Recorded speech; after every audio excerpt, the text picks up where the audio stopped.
আচ্ছা ইমাম সাহেব, তুমি আমার একটা ফতুয়া দাও। হ্যাঁ, ফতুয়া না, এটা ফতোয়া। ফতোয়া মেম্বার সাহেব।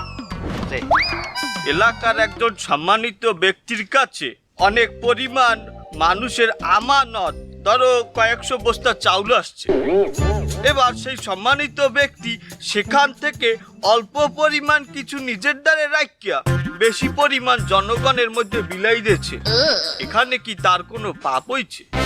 মানে বুঝলাম না, মানে কিছু বস্তা বলতে ওই ব্যক্তি কত বস্তা রাখছে? মনে করো 200 বস্তা পরিমাণ চাউল আসছে, সে অল্প সংখ্যক নিজের কাছে রাখছে, ধরো 150 বস্তা, আর 50 বস্তা সে জনগণের মধ্যে বিলাই দিয়েছে।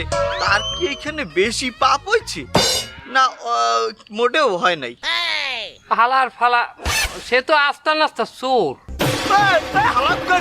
তুই একজন রানিং মেম্বার রে, চোর কও কেমন?